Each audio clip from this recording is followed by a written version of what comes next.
व्यक्ति को ज़रूरत आने पर हर चीज़ की आवश्यकता पड़ती है।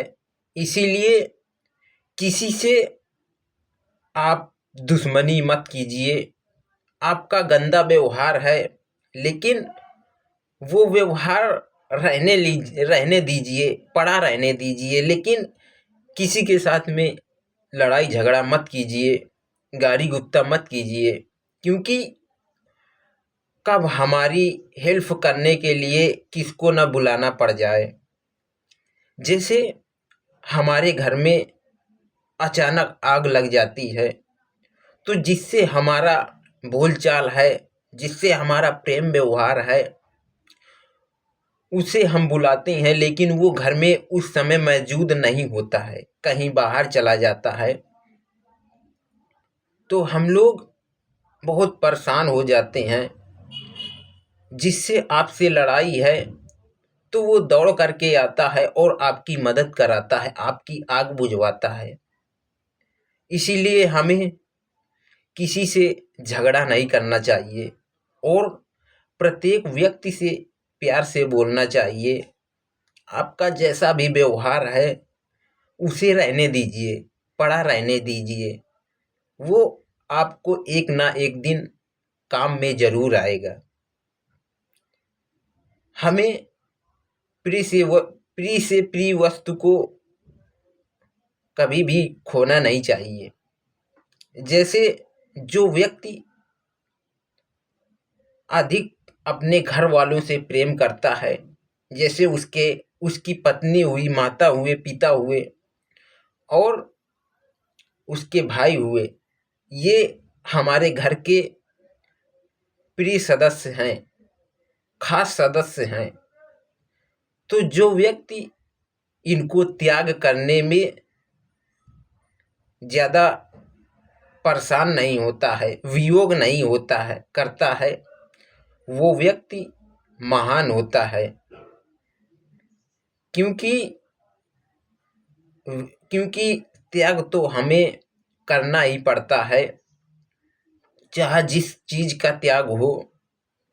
यदि इस संसार में आपको जो कुछ भी वस्तु दिख रही है, या आपके दोस्त, सखा संबंधी, माता पिता, भाई बहन, रिश्तेदार, हित व्यवहारी, तो ये आपके साथ में तभी तक हैं जब तक आपकी सांस चल रही है।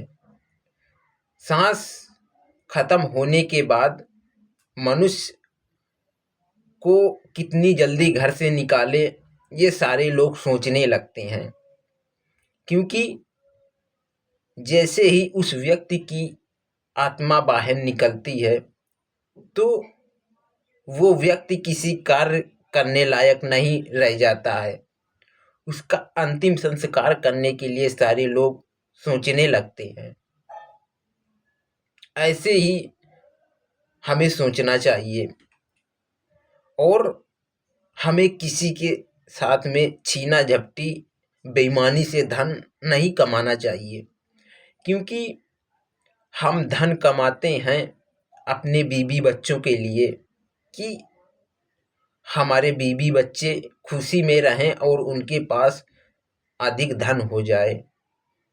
आप किसी के साथ में कपट करते हैं, छल कपट करते हैं, बेईमानी करते हैं, लेकिन उसका दोष आप पर पड़ेगा, उसका प्रभाव आप पर पड़ेगा। क्योंकि बेईमानी से हम कमाते हैं। हमारा ये धर्म है कि हम अपने बीवी बच्चों को कमा करके खिलाएं। वो आप बेईमानी से कमा कर खिलाओ या ईमानदारी से कमा कर खिलाओ, क्योंकि हर एक पिता का धर्म होता है वो अपने पुत्र को ज़रूरत की सामान दे, अपने पुत्र को भोजन दे, अपनी पत्नी को भोजन दे और उसे प्यार से रखे, ज़रूरत की सामान उसे ला कर के दे। इसीलिए वो व्यक्ति पति कहलाता है। तभी वो व्यक्ति पति कहलाने योग्य है जब वो व्यक्ति घर की सारी आवश्यकताओं को पूर्ण कर सकता है। वो पति जहाँ से लाए, वो कमा करके लाए या चोरी करके लाए, वो तो पति के ऊपर है, लेकिन हमें ईमानदारी से लाना है या बेईमानी से लाना है, ये हमारे हाथ में है। यदि आप ईमानदारी से धन लाते हो तो वो धन आप अपने बच्चों को पढ़ाई कराते हो उस धन से, तो आपके बच्चे अच्छी तरह से पढ़ जाएंगे और आगे बढ़ेंगे, उन्नति करेंगे। यदि अगर आप किसी से बेईमानी करके धन लाते हो तो जैसा धन होगा वैसे ही आपके बच्चों के संस्कार होंगे। छीना झपटी से लाया हुआ धन, उससे व्यक्ति कभी भी आगे नहीं बढ़ पाता है। वो मनुष्य की सोच अपनी अपनी होती है कि हमें कितना धन मिल जाए सो हम आगे बढ़ जाएं। आगे आगे कुछ नहीं बढ़ पाएगा, वो मनुष्य की सोच होती है। क्योंकि जैसी करोगे संगत वैसे आपके अंदर आएंगे विचार और वैसी ही आपकी बनेगी आदत। चोर की संगत करोगे तो आपको वो चोरी सिखाएगा,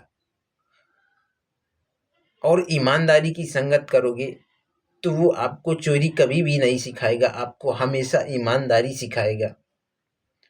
इसीलिए हमें यदि अपने घर की देख रेख करना है तो अच्छे ढंग से करना चाहिए, और किसी से धन हमें हड़प कर नहीं लाना चाहिए।